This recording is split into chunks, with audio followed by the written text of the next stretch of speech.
আমাদের বাসার বাচ্চারা নুডলস অনেক বেশি পছন্দ করে, তাই আমাদের বাসায় প্রতিদিন নুডলস রান্না করা হয়। যদিও খুবই সিম্পলভাবে নুডলস রান্না করা হয়, কিন্তু আমার না অনেক শখ একদিন আমি সব রকমের সবজি দিয়ে মানে ভেজিটেবলস দিয়ে দেন হচ্ছে চিকেন দিয়ে একদিন নুডলস রান্না করব এবং সবাইকে খাওয়াবো। আর শীতকাল আসতেছে, শীতকালে তো অনেক রকমের সবজি পাওয়া যায়। শীতকালীন সবজি দিয়ে খিচুড়ি রান্না করে খেতে তো অনেক বেশি ভালো লাগে। তাছাড়াও শীতকাল আসলে আমি একটা সবজি রান্না করি বিয়েবাড়ির স্টাইলে। এই সবজিটা সবাই পছন্দ করে। আমার হাতের এই সবজিটা মাশাল্লাহ আলহামদুলিল্লাহ অনেক বেশি মজা হয়। তো যাই হোক, এটা হচ্ছে পরের দিন সকালবেলা। সকালবেলা তো ঘুম থেকে উঠতে একটু লেট হয়ে যায়, দেখা যায় যে ঘুম থেকে উঠার পর দেখি 9টা 10টা বেজে গেছে। যেহেতু রাতে একটু লেট করে ঘুমাই, তাই হচ্ছে সকালবেলা হচ্ছে সকাল সকাল উঠতে পারি না। তো সকালবেলা ঘুম থেকে উঠে দেখি প্রায় দুপুর হয়ে গেছে। আর এইদিকে হচ্ছে আমার মা কি জানি বলে এগুলাকে, আমাদের গ্রামের বাসায় এটাকে আমরা মাইলা শাক বলি। তো ওইটা হচ্ছে এখন কেটে কুটে নিচ্ছে, ওইটা রান্না করবে। তো আমি হচ্ছে সকালবেলা উঠে ফ্রেশ হয়ে নিচ্ছি, আমার পছন্দের ফেস ওয়াশ দিয়ে হচ্ছে আমি আমার ফেসটা ক্লিন করে নিব।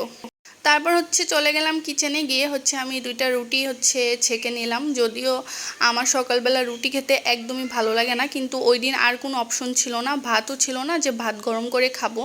যার কারণে হচ্ছে বাধ্য হয়ে আমাকে রুটি খেতে হচ্ছে। কারণ দেখা যায় সকালে খাবারটা একটু ভারী না হলে বা হচ্ছে পেট ভরে খাবার না খেলে দেখা যায় যে আমার শরীর অনেক বেশি উইক হয়ে যায়, আমি দুর্বল হয়ে যাই।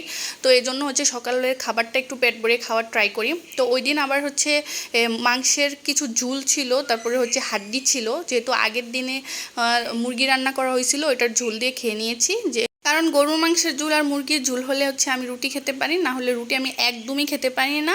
আমি ডিম ভাজি দিয়েও আমি রুটি খেতে পারি না।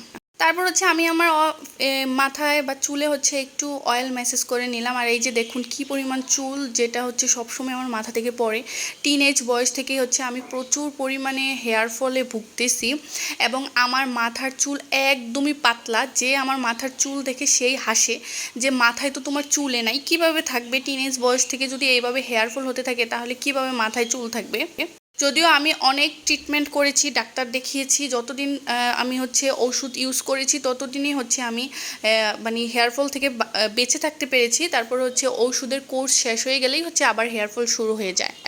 তো আমার মনে হয় এটা জন্মগত অথবা হচ্ছে হরমোনাল কোনো প্রবলেমের কারণে এমনটা হচ্ছে। তো যাই হোক, কিছুই করার নেই। আমি তো কম চেষ্টা করি নাই আমার মাথার চুল আটকায় রাখার জন্য, কিন্তু রাখতে পারছি না।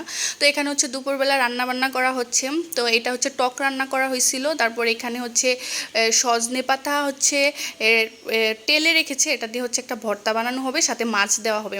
তারপর হচ্ছে আমি একটু গজা খেয়ে নিলাম। এটাকে আমাদের এলাকার ভাষায় গজা বলে। এটা খেতে কিন্তু অনেক মজা, এটা আমার অনেক ফেভারিট, আমি অনেক বেশি পছন্দ করি। মাঝে মাঝে বিকালবেলা চা খাওয়ার সময় এটা আমি খাই। তারপর খেতে খেতে হয়ে গেল সন্ধ্যা। সন্ধ্যার দিকে দেখলাম যে আকাশটা খুবই অন্ধকার হয়ে আছে জানালা দিয়ে।